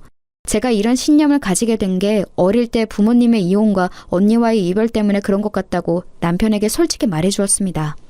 그러자 남편도 이런 저를 이해해 주더라고요. 시댁에도 제 직업만 이야기하고 경제적인 문제는 오픈하지 않겠다고 해줬어요. 그렇게 우리는 서로를 알아가고 이해하고 받아들이면서 부부가 되어갔습니다. 남편의 가족은 시부모님, 남동생 이렇게 4사람이었어요. 처음 만날 당시 남편 동생은 저희보다 먼저 연애를 했고 시댁 행사 때마다 커플끼리 함께 참여해왔다고 하더라고요. 곧 결혼할 계획이라고도 했고요. 그런데 어쩌다 보니 저희가 더 먼저 하게 된 거예요. 원래 먼저 얘기가 나왔는데 남편과 제가 급하게 날짜를 잡고 해버리는 바람에 뒤로 밀려난 것 같더라고요. 상황을 알게 된 후 미안한 마음이 들어서 시부모님께 지금 이렇게 진행해도 괜찮겠냐고 여쭤봤어요. 그러자 시아버님 말씀으로는 그쪽은 결혼 준비가 안 돼 있어서 어차피 미뤄야 했다고 하셨거든요. 그래서 저도 어느 정도 마음 놓고 서방님한테 죄송하다고 우선 말로 사과드렸어요. 서방님은 점잖고 과묵한 양반 같은 타입이라 정중히 괜찮다고 답해주었죠. 그런데 나중에서야 듣게 된 게 결혼이 미뤄진 것에 대해서 그 동생 여자친구분, 그러니까 지금의 동서는 당시 기분이 굉장히 안 좋았다고 하더라고요. 저희 부부 때문에 본인들 결혼이 미뤄졌다고 제 결혼식에 있던 시댁 친척들한테 이야기하고 다녔대요. 꼭 그 해 하고 싶었는데 못해서 김이 샜다는 둥, 제가 가로챘다는 둥, 뭐 그런 식으로 말하고 다녔더라고요. 그렇게 생각했다면 미안하긴 한데요. 서방님네는 어차피 금전적으로도 조금 더 여유가 필요했고 당시 저희가 먼저 하는 것에 대해서도 양해를 충분히 구했다고 생각해서 좀 당황스럽긴 하더라고요. 남편도 왜 그렇게 말하는지 이유를 모르겠다고 했고요. 어머님 말씀처럼 곧바로 할 수 없을 정도의 상황이었던 거죠. 그 얘기를 들었을 때부터 제 마음속엔 동서에 대한 작은 반감이 생겼습니다. 아다르고 어다르다고 속상한 마음을 그런 식으로 이야기한 게 제 입장에선 좀 이해가 안 가서요. 그쪽은 가족 모임 때마다 꼬박꼬박 참석하는 편이니 얼굴 안 볼 사이도 아닌데 말이죠. 그래서 당시 결혼 후에 동서를 다시 만나게 됐을 때 최대한 웃으면서 말을 했어요. 아직 식은 안 올렸지만 동서라고 불러도 되죠? 우리가 먼저 식 올린 것에 대해 많이 속상해하는 것 같아서 저도 마음이 좀 걸리네요. 그런 생각이 있었다면 먼저 우리한테 말해줘도 됐을 텐데 그땐 별말 없이 지나갔는데 이제 와서 자꾸 안 좋은 말이 퍼지니까 그건 또 그거 나름대로 곤란하더라고요. 제 말이 무슨 뜻인지 알죠? 곧 가족이 될 사이인데 괜히 얼굴 붉히를 만들고 싶지 않으니 서로 조심하자는 뜻으로 이렇게 말씀드려봐요. 아, 기분이 안 좋으셨구나. 그건 죄송해요. 그런데 저도 속이 오죽 답답했으면 그랬겠어요? 제가 원래 감정 상하는 걸 못 감추거든요. 이해하세요. 그리고 가족들 사이는 맞는데 아직 가족은 아니니까 최대한 남처럼 불편하게 대해주세요. 벌써부터 친척 간의 위계 질서에 시달리고 싶진 않아서. 저 싸늘한 말을 툭 던지고서 제게 눈길도 안 주고 뒤돌아서 가는데 순간 내가 뭘 잘못했나 싶어서 방금 전엔 대화를 곱씹어 보았어요. 그런데도 왜 그런지 알 수 없었어요. 저렇게 날이 선체로 말하는 이유를. 아니, 애초에 제가 무슨 악감정이 있는 건지를 모르겠더라고요. 당장 쫓아가 방금 무슨 뜻이냐고 묻고 싶었는데 거실에 어른들이 계셔서 묻지 못했어요. 그날 속이 답답해서 잠이 안 오더군요. 남편한테 얘기해볼까 했지만 이건 저랑 동서 문제 같아서 따로 말하진 않았습니다. 6개월 뒤 해가 바뀌고 서방님도 결혼을 하게 됐어요. 결혼하고 싶다고 노래를 부르면서 집도 없고 그쪽도 혼수를 해올 돈이 없다 해서 전부 다 시부모님이 도와주셨죠. 건네들으니 동선의 가족 쪽에선 애초에 무조건 돈 없다고 모든 걸 시댁에서 부담하길 바랐다고 하더라고요. 전 또 동서가 하도 돈돈거리면서 본인은 경제적으로 여유로운 것처럼 이야기하기에 좋은 배경이라도 가진 줄 알았거든요. 개인 가정사로 추하게 욕하고 싶은 마음 없지만 동서 일이라고 하니까 왠지 저도 더 예민하게 받아들여지더라고요. 그런 상황 속에서 서방님은 결혼을 하게 되었고 미우나 고우나 동서는 결국 저와 가족이 되었습니다. 동서가 결혼식을 올린 뒤 시부모님의 주도로 저희는 시댁 식구들 다 같이 여행을 가게 됐어요. 시아버님이 5년 전 다리를 다치셨는데 그 뒤로 한 번도 여행을 못 가보셨다고 하더라고요. 그래서 오랜만에 바람도 쐴 겸 1박 2일로 다 함께 여행을 가게 된 거예요.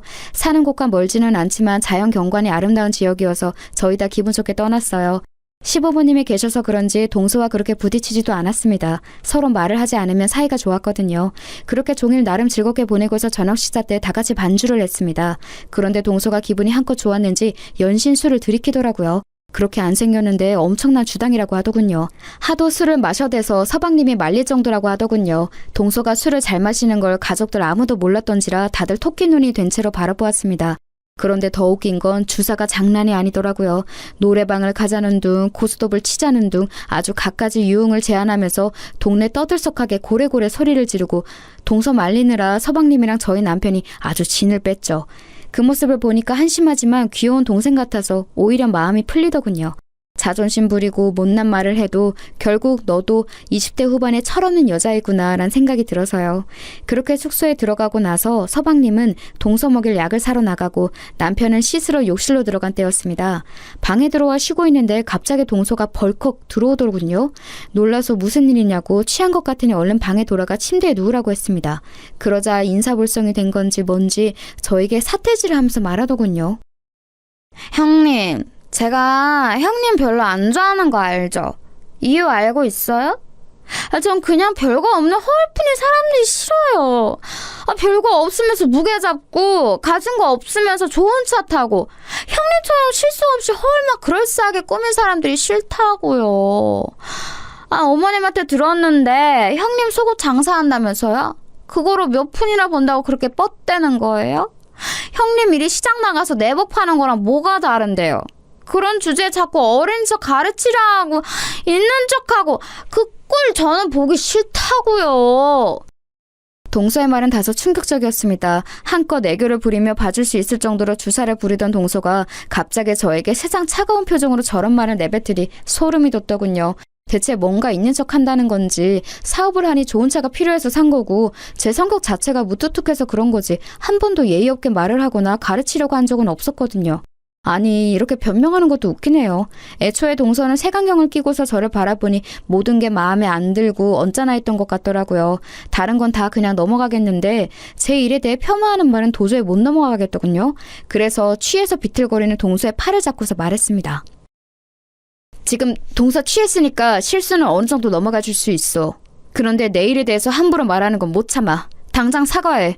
이건 가족 간의 위계 질서로 말하는 게 아니라 인간 대 인간으로 말하는 거야. 제 말이 끝나자마자 갑자기 동서는 큰 소리로 울기 시작했고 그 소리에 시부모님이 놀라서 방까지 뛰어들어오셨습니다. 동서는 제가 본인의 팔을 잡고 강하게 흔들었다며 폭력죄로 고소하겠다는 둥 별소리를 다 하더군요. 이게 말로만 듣던 피해자 코스프레인가 싶었어요. 시부모님은 제 이야기는 들어보지도 않으시고 취안에 붙잡고선 왜 그러냐며 그만하라고 꾸짖으셨습니다. 제가 뭐라고 하기도 전에 동서를 부축하고선 데려가셨죠. 정말이지 어이가 없었습니다. 그때 알았어요. 시부모님은 아무래도 저보다 동서를 더 오래 보셨고 동서를 더 아끼고 계신걸요. 이해해요. 더 오래 봤으니 마음이 쓰이고 정이 더 크겠죠. 그렇지만 제 말은 듣지도 않고 판단해서 동서 편을 든 건 너무 섭섭하더라고요. 30대 중반 가까이 된 나이에 이제 올 일이 없을 거란 생각했는데 어느새 저도 애처럼 눈물이 뚝뚝 흐르더군요. 샤워를 마치고 온 남편은 오는 제 모습을 보고선 무슨 일이냐며 놀라서 물었습니다. 그래서 무슨 일이 있었는지 여태껏 동서가 저에게 어떻게 대하고 어떤 말을 했는지 다 털어놓았습니다. 그러자 남편은 화가 잔뜩 나서 당장 동서에게 한 소리 하겠다고 찾아가려 했어요. 그건 고맙지만 지금 남편이 화를 내면 오히려 상황이 악화될 것 같아 말렸죠. 시부모님도 안 좋게 생각할 게 뻔했고요. 다음 날 아침이 되고 남편은 굳이 한 소리 해야겠다며 저를 이끌고서 동서를 찾아갔습니다. 그리고 어젯밤에 제게 한 이야기 다 들었다면서 사과하라고 말했어요. 그러자 동서는 아무것도 모른다는 눈으로 취해서 기억이 안 난다며 자기가 만약 그랬다면 많이 취해서 그런 거니 용서해달라고 하더군요. 남편도 어이가 없다는 듯 저를 쳐다보며 웃었고 저도 기가 차서 웃음이 절로 나왔습니다. 제게 한 폭언을 사과하는 게 아니라 본인이 취한 것에 대해 사과를 하더라니까요. 그 옆에 있던 서방님도 동서의 말을 거들면서 형이랑 형수가 좀 이해해달라. 이 사람이 원래 주정이 좀 심한 편이다 라고 말했습니다. 저는 동서의 눈을 똑바로 쳐다보고선 그런 술주정이면 언젠가 크게 사단이 날 것 같으니 어서 고치라고 말했어요. 주사라고 모든 게 용서되는 게 아니라고 덧붙이면서요. 애써 안으로 화를 사기는 동서의 표정을 보고선 저도 남편을 이끌고 그 자리를 벗어났죠. 그런데 제겐 차라리 잘된 일이었어요. 저는 그동안 제가 동서한테 잘못한 게 있어서 저를 싫어하나 싶었거든요. 그런데 그게 아니라 단순히 제가 눈꼴 시려서 싫어한 거였으니 오히려 잘됐다 싶었습니다. 제가 신경 쓸 가치가 없는 사람이란 걸 알았으니까요. 그렇게 몇 달이 지나고 친정엄마의 생일을 맞이해서 안마 의자를 선물로 드렸습니다. 요새 가장 좋은 모델로 해드렸더니 엄청 좋아하시더라고요. 그 모습을 보면서 이제 곧 시아버님도 생신이 다가오니 아버님 댁에도 안마 의자를 선물로 드리면 좋겠다는 생각이 들었습니다. 그래서 다음날 저녁 시댁에서 식사할 때 슬쩍 의사를 여쭤보았어요. 저의 친정어머니가 안마 의자를 굉장히 마음에 들어 하시는데 어머님과 아버님은 그런 거 필요 없으시냐고요. 그러자 딱히 필요 없다고 하시더라고요. 생각해보니 서방님이 안마 의자 판매 사업을 했었다는 게 생각나서 서방님 때문에 필요 없으시구나 깜빡했어요 라고 했습니다. 그러자 아버님이 한숨을 푹 내쉬시는데 어머님이 눈치를 주시더라고요. 뭔가 저희에게 말하지 않은 일이 있는 것 같았어요. 어쩐지 그날따라 표정이 너무 안 좋아서 무슨 일인가 싶어 여쭤보았습니다. 그러자 아버님이 한참을 망설이시다 결국 털어놓으셨죠. 이 나이 되니 바라는 거 없다. 무력도 없고 뭐 갖고 싶은 것도 없어. 그런데 지금 내 마음속에 가장 큰 걱정거리가 둘째네야. 둘째네가 식당을 차리고 싶다고 하더라고. 뭐 그간 모아둔 돈을 투자해서 지들끼리 알아서 차리겠다는데 난 그런 거 안 했으면 좋겠어. 느낌이 안 좋아. 둘째 성격에 장사가 잘 맞을 것 같지도 않고 새아가도 그냥 요즘 분위기에 휩쓸려 하고 싶다고 하는 것 같고 그냥 원래 하던 안마 의자 일이나 하지 갑자기 다 그만두고서 웬 장사바람에 든 건지. 듣자 하니 서방님이랑 동서가 한우 가게를 준비하고 있다는 겁니다. 그것도 꽤나 고급스러운 음식점으로요. 위에서 말한 것처럼 두 사람은 장사를 해본 적도 없어요. 게다가 동서는 여태껏 제대로 된 사회 경험이 전무한 백수와 마찬가지고요. 뭐 본인 말로는 블로거로 활동하고 있다고 하지만 수입이 들락날락해서 직업이라고 할 수는 없는 지경이라 하더라고요. 시댁이 결혼 자금을 대주면서 여유가 생긴 서방님이 그간 벌어둔 돈과 퇴직금, 가진 걸 전부 다 더해서 가게를 차릴 계획이었던 겁니다. 그러니 시부모님의 걱정이 이만저만이 아니셨던 거죠. 그 얘기를 듣는 저도 걱정이 될 정도였으니까요. 지금 뭐 터는 정했고 계약만 하는 상황이라고 하던데 시부모님은 내심 저희가 말려주길 바라는 것 같았어요. 당신들 말은 안 들으니 저희라도 나서길 바라는 마음이셨겠죠. 그렇지만 본인들이 본인들 돈으로 하겠다는데 남편과 제가 뭐라고 할 수 있나요? 어쩔 수 없이 남편이 그날 서방님한테 따로 전화해서 상황을 전달받고 조금 더 꼼꼼히 생각해본 후에 가게를 차리는 건 어떠냐고 말했는데 이미 동서가 모든 계획은 세운 터라 미룰 수가 없다고 하는 겁니다. 아무래도 동서한테 아예 콱 붙잡혀 사는 것 같았어요. 결국 동서를 설득해야 하는 건데 그럴 수 있는 사람이 가족 중에 아무도 없었습니다. 동서의 고집은 못 이긴다는 걸 아니까요. 이런저런 걱정으로 정신없는 일주일이 흐르고 남편이 오랜만에 회식으로 술에 취해 집에 돌아온 날이었어요. 평소 마시지도 않는 술을 잔뜩 마시고 침대에 뻗어버렸죠. 뭐 이런 날도 있겠거니 하면서 남편의 옷을 정리하는데 남편 핸드폰으로 전화가 한 통 왔습니다. 서방님이었어요. 늦은 밤에 전화한 걸 보면 뭔가 급한 일이 있나 싶어서 제가 대신 받았어요. 제 목소리에 당황하기에 무슨 일 있냐고 물었습니다. 그러자 서방님은 잠시 망설이다가 이렇게 말했죠. 형수님, 저 아시죠? 돈 떼어먹거나 뒤통수 치는 그런 사람 아니란 거. 저 여태껏 정직하게 살아왔고 다른 사람한테 폐 한 번 안 끼치고 살아왔어요. 결백해요. 그러니까 그런 저 한 번만 믿고 부탁 하나만 들어주실 수 있나요? 아, 이런 말 정말 하고 싶지 않았는데 이번에 가게 차리려고 모아둔 자금을 집사람이 사기 맞았어요. 당장 내일 계약금을 내야 하는데 자금이 부족해요. 부모님한텐 연치 없어서 말도 못하겠고 도움 구할 곳이 형밖에 없어서 전화한 거예요. 가게 잘 꾸려서 꼭 배로 갚을게요, 형수님. 한 번만 도와주실 수 없을까요? 그 돈을 다 사기 맞았다니 가지가지 하는구나 싶었습니다. 동서의 친척이 사기를 친 거였고 동서는 전혀 모르는 일이었다고 하더군요. 불가항력적으로 당한 일이라 어쩔 수 없었다고 하는데 한숨이 절로 나오더라고요. 만약 평소에 저 같았다면 당장 가게고 뭐고 때려치라고 했을 거예요. 그게 상식적으로도 맞고요. 사기당할 정도의 사람이면 장사하면서도 분명 돈이 새어나가는 걸 막을 능력이 없을 테고 서로를 향한 믿음에 금이 간 상태니까 원만하게 이끌어갈 수도 없을 거고요. 그런데 저는 차마 서방님에게 쉽게 대답할 수가 없었습니다. 서방님의 목소리가 너무나 처절하고 간절하게 들려서요. 평소에 점잖은 서방님과는 전혀 다른 모습에 놀라기도 했고 얼마나 다급하면 형수인 나에게 털어놓을까 싶어 안쓰럽기도 하고요. 그래서 저는 오늘 밤까지 생각해 보겠다고 하고선 전화를 끊었습니다. 그날 밤 참 많은 생각을 했어요. 생각은 꼬리를 물고 또 물어서 제 어릴 적 생각까지 거슬러 올라가게 하더군요. 만약 우리 집이 사기를 당하지 않았다면 어땠을까? 아니, 사기를 당한 채 위태로운 우리 가족에게 누군가가 손 내밀었다면, 그 사람이 기적처럼 그 빚을 갚아주었다면 우리 가족은 어떻게 됐을까란 생각이 들었습니다. 만약 그랬다면 저도 언니와 행복한 자매로 컸을 테고 사이좋던 부모님도 할머니, 할아버지가 될 때까지 서로를 위하며 함께 하셨겠죠. 돈이란 건 가장 좋다가도 가장 무서운 존재가 맞는 것 같아요. 사랑하는 가족마저도 헤어지게 만들고 간절함으로 무릎 꿇게 만들고 우리가 모르는 모습을 보이게 만드니까요. 찢어진 우리 가족을 떠올려 보니 서방님의 부탁을 거절할 수가 없었습니다. 사기당한 건 한심하지만 일부러 그런 것도 아닐 테고 동서도 상심이 클 거라 생각했어요. 이 일로 두 사람이 헤어지게 된다면 분명 저와 같은 후회를 하게 될지도 모르죠. 그 생각까지 하게 되니 결국 전 그 부탁을 들어주기로 했습니다. 물론 제게도 다소 무리한 금액이었지만 아예 불가능한 건 아니었거든요. 저는 곧바로 서방님께 전화해서 알겠다고 답한 뒤 대신 형과 동서에게는 비밀로 해달라고 했습니다. 남편이 알면 너무나 미안해하면서 분명 가게를 접으라고 말하게 뻔했고 동서가 알면 그 자존심에 화나 죽으려고 할 테니까요. 이에 서방님은 너무나 좋아하면서 감사하다고 수십 번 인사했습니다. 제 돈이니 우선 가게 명의는 제 이름으로 하겠다고 말하더군요. 자기가 사장이 아니라 매니저로서 고용된 거로 하고 꼭 성공시키겠다고 약속했습니다. 저도 뭐 나쁠 거 없으니 알겠다고 했고요. 어쩌다 보니 비밀 사장이 된 거죠. 그렇게 서방님과 동서는 우여곡절 끝에 가게를 시작했습니다. 두 사람이 그런 장사 경험이 적으니 본인 친구 중 장사를 오래 했던 친구들을 고용해서 어찌어찌 잘 꾸려가더라고요.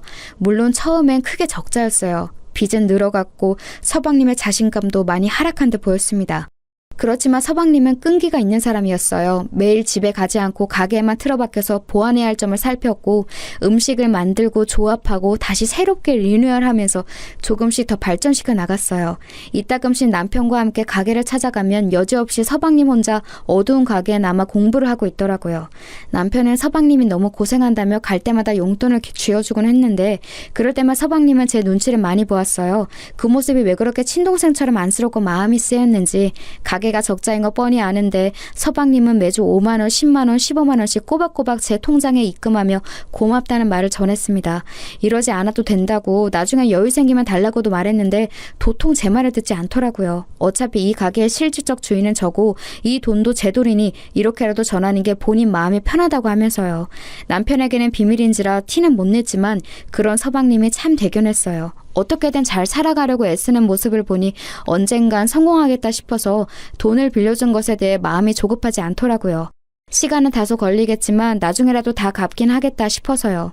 은혜를 잊고 살지만 않으며 그걸로 이자는 충분할 거라 생각했습니다. 서방님의 간절한 기도를 들어주신 건지 제 돈이 하루빨리 되돌아올 운명이었던 건지 가게가 점점 잘 풀리기 시작했어요. 입소문이 났는지 젊은 사람도 많이 찾기 시작했고 단골들이 꽤 생겨서 고정 수입도 생겼다고 하더라고요. 늘 어두컴컴한 낯빛으로 여린 미소만 짓던 서방님의 얼굴에도 점차 생기가 생겼습니다. 그 모습을 보면 남편도 정말 다행이라며 마음 놓여 했고요. 그런데 언제나 동서가 말썽이에요. 가게가 잘 안 될 때 동서는 출근도 잘 안 했다고 들었거든요. 그렇다고 별 일이 있는 것도 아니고 그냥 집에서 늘 누워 있었다는데 이해가 되시나요? 본인 말로는 어차피 손님 없어서 할 일도 없고 직원이 손님보다 더 많으면 민망하지 않냐. 인력 낭비해서 뭐하냐. 한 명이라도 쉬는 게 경제적 이익 아니냐고 말했대요. 가게가 텅 비어서 팔이 날리는 꼴을 본인 두 눈으로 직접 보고 있는 것도 너무나 괴롭다면서요. 그 이야기를 들으면서 정말 사람은 변하지 않는구나 싶었습니다. 그런데 가게가 잘 된 이후로 찾아가 보니 카운터에 떡하니 서서 사장 노릇을 하고 있더라고요. 잘 웃지도 않고 별다른 인사말을 건네는 것도 아니면서 가장 쉬운 카운터 앞에만 앉아 계산 일을 하는데 그러면서 본인이 마치 사장인 것처럼 직원들한테 빨리빨리 움직이라고 소리치고 서방님은 주방과 홀을 왔다 갔다 하며 땀 뻘뻘 흘리면서 일하는데 혼자 선풍기 바람 쐬는 꼴을 보아하니 정말 별꼴이더라고요. 보다 못한 남편이 동서에게 눈치를 주면서 한 명이라도 일손을 더 해야 하는 거 아니냐고 지나가듯이 말했대요. 그러자 안 그래도 직원을 더 뽑을 생각이었다며 가게가 잘 돼서 피곤해졌다는 듯이 말했다는 겁니다. 이쯤 되면 동서랑 결혼한 서방님은 무슨 생각이었는지 궁금해지더군요. 남편 말로는 둘도 우리 부부처럼 어릴 적부터 알던 사이여서 그냥 그 자체로 받아들인 채 사는 것 같다고 하더라고요. 아무리 속구친구여도 그렇지 뭐가 이상하고 뭐가 안 좋은 건지는 알고서 고쳐줘야 하는 게 아닌가 싶었지만 우린 그냥 상대하지 말자 싶어서 더 이상 말 걸지 않기로 했습니다. 그렇게 가게가 막 풀린 무렵 저는 고등학교 때부터 친했던 친구들 무리를 소집했어요. 저까지 11명이나 되는 대규모 모임이었죠. 고향 친구들이다 보니 사는 곳도 가까워서 1년에 한 번은 꼭 주기적으로 만나왔거든요. 제겐 유일한 친구들이기도 해서 슬픈 일이나 화나는 일, 기쁜 일을 소소하게 나누고 마음을 나눠주는 소중한 가족과 마찬가지인 애들이었어요. 마침 때마다 만나는 시기가 다가왔고 이번엔 어디서 모일지 이야기를 나누고 있었습니다. 한 친구가 오랜만에 고기를 먹고 싶다기에 번뜩 서방님 가게가 떠올랐어요. 그래서 우리 서방님이 소고기집을 열었다고 하고 서비스 많이 달라고 할 테니 거기서 모이는 게 어떻겠냐고 물었습니다. 그러자 다들 흔쾌히 좋다고 말하며 오랜만에 배불리 먹고 큰돈 쓸 준비하겠다고 말해주더라고요. 말이라도 얼마나 고맙던지 그 자리에서 곧바로 서방님에게 연락해 저까지 11명 예약해달라고 했어요.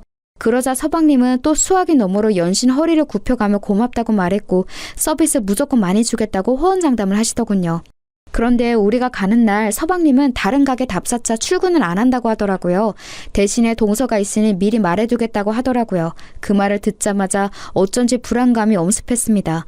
잠시나마 약속을 취소하고 다른 날로 잡아야 하나 싶었어요. 하지만 다시 시간 맞추는 것도 힘들고 동서도 설마 본인 가게 음식 팔아주러 가는 건데 또 그렇게 안하무인으로 굴까 싶어서 약속을 취소하지 않고 알겠다 했습니다. 그런데 그게 화근이었어요. 정해진 약속날이 되고 저와 친구들은 들뜬 마음으로 가게를 찾았습니다. 그날은 평일 낮이라 사람들이 대체로 없을 때였어요. 일부러 친구들끼리 그 시간을 맞춰간 거였고요. 오늘 이 모임에 오려고 다들 반차와 연차까지 쓴지라 다들 신난 마음을 감추지 않았어요. 제 사정을 아직 모르는 친구들은 가게에 들어서자마자 문 앞에 서 있던 동서에게 반갑게 인사를 했습니다. 그런데 동서의 표정이 영 좋지 않더라고요. 다들 왜 그러지 하는 눈빛으로 저를 쳐다보았어요. 저는 그냥 빨리 들어가라고 고개짓했고요. 사람이 한 번에 많이 들어오고 반갑게 인사까지 하니 사람이라면 물론 당황할 수도 있죠. 그런데 그렇게 표정을 구길 필요까지 있나요?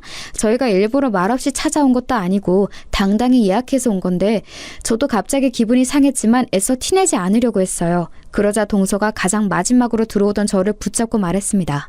형님, 굳이 남편 없는 날에 이렇게 사람들 거느리고 찾아온 이유가 뭐예요? 남편 없으면 일 빨리 정리할 사람 없는 거 모르세요? 저희 정신없이 일하는 모습을 보고 설마 골탕 먹이는 거라고 생각하는 건 아니죠? 동서, 말을 왜 그렇게 해? 너무 베베꼬여서 뭐라 할 말이 없네. 그런 거 아니니까 쓸데없는 착각하지 말고 기분 좋게 받아들여. 동서는 정말이지 어쩜 저렇게 다르게 생각할까 싶어요. 호의를 호의 그대로 받아들이지 못하는 정말이지 꽈배기 같은 인간이더라고요. 친구들 앞에서 얼굴 붉히기 싫어서 애써 호쾌한 척 넘겨버렸어요. 그때 초장을 잡아놨어야 했는데 말이에요. 저희는 메뉴판을 보면서 뭘 먹을지 이런저런 의견을 나누고 있었습니다. 그런데 사람이 많으니 다소 주문 시간이 길어지게 됐어요. 이 부분은 물론 좀 그럴 수 있긴 해요. 그렇지만 5분을 넘기지는 않았고 옆 테이블에 피해가 가지 않게 저희끼리 조용히 이야기 나눴거든요. 그런데 동서가 저 멀리서 저희를 째려보고 있더라고요. 그마저도 제 친구가 말해줘서 알았어요. 야, 네 동서 지금 우리 노래 보고 있는 거 아니야? 나 지금 얼굴 뚫어지는 줄 알았어. 저 정도면 뭔 악감정이 있는 거 아니야? 너 뭐 잘못했냐? 이젠 친구들도 알 정도니 저도 눈치가 보이더라고요. 대충 메뉴를 통일하고 얼른 주문해야겠다 싶었는데 그 순간 동서가 저에게 다가왔습니다. 그리고 평생 잊을 수 없는 그 말을 제기했죠. 형님, 지금 가게에 전세 낸 건가요? 아까부터 계속 그 테이블만 바라보고 있는 거 뻔히 알면서 이래놓고 주문 안 할 생각은 아니시죠? 아니, 그러고 보니 돈은 있어요? 저희 메뉴 다 값 나가는 건데 이렇게 꼼지락댈 거면 그냥 점심 특선이나 먹고 빨리 가세요. 지금 그 테이블 기다리느라 아무것도 못하고 서 있는 거 솔직히 시간 아깝거든요. 동서의 말에 한순간 가게 안에 찬물을 끼워준 듯 모든 테이블이 조용해졌습니다. 저는 뇌가 멈춰버린 듯 무슨 말을 해야 할지 몰랐어요. 친구들이 놀라서 저를 바라보니 그제야 정신이 들더군요. 지금 이 상황에서 싸우며 가게 소문만 안 좋게 날 것 같고 그렇다고 그냥 넘기는 것도 도저히 못하겠더라고요. 그래서 생각해낸 게 메뉴는 손님이 정해야지 직원 주제에 그렇게 함부로 떠들어도 돼요? 됐고 여기 꽃등심으로 20인분 주세요. 오늘은 내가 살게 얘들아. 오랜만에 골든벨 울리지 뭐. 그래지. 얘 여기서 돈 제일 잘 버는 패션몰 사장님인데 우리도 얻어먹어보자. 가게 서비스가 엉망이라서 당장이라도 나가고 싶은 거 꾹 참을 테니까 여기 음식이라도 잘 주세요 아주머니. 제 의도를 알아차린 친구 한 명이 곧바로 저를 지원사격해줘서 속이 뻥 뚫리는 기분이었어요. 저와 제 친구 말에 동서의 표정은 곧바로 어두워졌고 친구들은 그 자리에서 크게 박장대소했죠. 동서는 또다시 카운터로 돌아갔고 다른 직원들에 의해 아주 거하게 대접받았습니다. 서비스를 많이 주겠다는 서방님의 말은 사실이었는지 뭔 별의별 음식이 줄기차게 나오더군요. 큰돈 써서 속이 좀 쓰리긴 했지만 그보다 더 많은 걸 대접받아서 기분은 좋았습니다. 친구들에게 이렇게 쓴 것도 처음이니 그거대로 유의미하다고 생각했고요. 식사를 다 마친 뒤 친구들을 가게 밖으로 내보내고 저는 동서에게 카드를 내밀었습니다. 동서는 저를 보고 비웃음조로 이렇게 말하더군요. 저희 가게 생각해서 찾아와 주신 거 감사해요 형님. 덕분에 형님이 크게 쏘신 돈 제 주머니 안으로 잘 들어왔어요. 잘 쓸게요. 다음부터는 굳이 안 찾아와 주셔도 되고요. 네 주머니라고? 뭔가 착각한 거 아니야? 내 주머니겠지. 뭔 소리예요 그게? 동서 사기당해서 가게 자금 다 날렸다며? 그건 메꿔준 게 나야. 네 말처럼 시장에서 내복 판 돈으로 도와준 건데 어때? 그래서 이 가게는 내 명의로 되어 있고 정확히 말하면 내가 사장이고 여기 모든 돈은 내 돈이란 뜻이지. 서방님과 내가 이미 다 정리한 일들이야. 그래서 말인데 내가 사장으로서 하는 가장 첫 번째 일을 지금 해보려고. 너 여기서 해고야. 내 가게에서 나가. 지금 네가 여기서 나가지 않으면 난 당장 내일부터 서방님과 너 여기 모든 직원들 다 해고할 거야. 그래도 못하겠다면 네가 사기당해서 자금 다 날린 거 시부모님한테 말하거나 셋 중에 선택해. 지금 여기서 당장. 죄송해요 형님. 제가 오늘 너무 예민했어요. 요즘 가게 일로 너무 바빠서 좀 무리하게 군 것 같아요. 한 번만 용서해 주시면 안 돼요? 제가 원래 좀 제멋대로인 거 아시잖아요. 사실은 형님 오늘 찾아온 게 저한테 생색내려고 그러는 것 같아서 좀 기분이 안 좋았거든요. 아니, 제가 오해했던 거죠. 그래도 저 가게에서 진짜 열심히 일해왔어요. 남편한테 미안해서라도 그 도박빚 다 갚으려고 지금까지. 순간 동서의 입에서 도박빚이라는 말이 나왔어요. 저는 그게 무슨 말인지 곧바로 추궁했습니다. 끝까지 말 안 하려고 하기에 당장 말 안 하면 저번에 사기당한 거 직접 신고해 줄 겸 같이 경찰서로 가자고 했습니다. 그러자 저를 데리고 주방 뒤편으로 데려가더니 그곳에서 무릎을 꿇고 제발 못 들은 거로 해달라고 애원하기 시작했어요. 제가 계속해서 캐묻자 손을 벌벌 떨면서 그 자리에서 이실직고를 하더군요. 알고 보니 동서는 친척에게 사기를 당한 게 아니라 도박에 손을 대 돈을 잃은 거였습니다. 무려 가게 자본 전부를요. 대체 무슨 생각으로 서방님이 평생을 모은 그 돈으로 도박을 한 거냐고 물으니 자기는 잃을 줄 몰랐다고 하대요. 몇 배로 불려오면 장사가 잘 안 돼도 상관없을 테니까 조금이라도 더 여유롭게 하고 싶어서 손을 댄 거래요. 도박에 빠진 다른 친구가 돈을 따는 모습을 보고 별로 어려운 일도 아닌 것 같았다면서요. 그런데 처음에 돈을 잃고 나서 그 돈을 메꾸려고 남의 돈을 일부러 넣었고 그마저도 1차 다시 원상복구하려 돈을 넣고 잃고 다시 넣고 잃고 그 과정을 반복하다가 일주일 만에 억소리 나게 잃은 겁니다.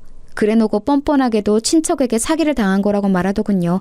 기가 차서 웃음이 나왔습니다. 무슨 말을 해야 할지 몰라 어이없이 그냥 쳐다만 보는데 그걸 긍정적인 신호로 생각했는지 갑자기 일어나서 이렇게 말하더군요. 형님, 저 주사 심한 거 아시잖아요. 그날 취한 채로 손대서 그런 거예요. 만약 맨정신이었으면 아마 이런 일 절대 없었을 거라고요. 취한 제 잘못이지. 잘 되려고 한 게 잘못인 건 아니잖아요. 제가 이렇게 솔직히 다 털어놓았으니 한 번만 봐주세요. 우리 부부 도와주신 거 다 잘 되기를 바라고 해준 거잖아요. 이제 와서 형님이 남편한테 사실을 말하면 우리 곧바로 이혼하고 가정 다 무너지는 거예요. 그걸 바라는 건 아니잖아요. 그쵸? 어떻게 그렇게 교묘하게 제 약점을 건드리는 건지 가정이 무너진다는 말에 저는 또다시 제 가족이 생각나서 멈칫했습니다. 하지만 더 이상 그 말을 제 약점으로 두기 싫었어요. 가정이 무너지는 건 가슴 아픈 일이지만 때로는 무너져야 더 견고한 성을 쌓을 수 있기도 하니까요. 이건 제가 무너뜨리는 모내성이 아니라 언젠가는 무너져야 할 성이란 생각이 들었습니다. 저는 그 자리에서 빠져나와 동서를 안에 두고 문을 닫아버렸습니다. 그리고 곧바로 서방님에게 전화를 걸었어요. 서방님이 받자마자 저는 동서가 한 말 전부를 고스란히 전했죠. 밖에 있는 동서가 이 얘기를 듣고 미친 듯이 문을 두드렸지만 저는 있는 힘껏 막았습니다. 더 이상 이 사람을 가족으로 받아들여선 안 되고 이문처럼 선을 그어야 한다는 생각으로 완강했거든요. 이 모든 이야기를 전해들은 서방님은 놀란 듯 잠깐 동안 말이 없다가 알겠다고 전화를 끊었죠. 저는 그 후에야 문을 열어주었고 동서는 미친 듯이 제 옷을 잡고 흔들면서 욕설을 퍼부었어요. 전 남은 힘을 끌어모아 동서의 뺨을 때렸습니다. 너 같은 인간이랑 함께 할 바엔 차라리 무너지는 게 나아. 서방님은 혼자서 다시 일어설 수 있는 사람이니까. 난 네가 말한 그딴 쓸데없는 걱정 안 해. 그리고 이제 가족도 뭣도 아닌 남이니까 마지막으로 충고할게. 그 망할 주사 고쳐. 이미 이사단이 났지만. 그 말을 하고선 저는 고래고래 소리를 지르는 동서를 두고서 가게를 빠져나왔습니다. 그 후의 일은 굳이 말하지 않아도 대충 짐작이 가실 거예요.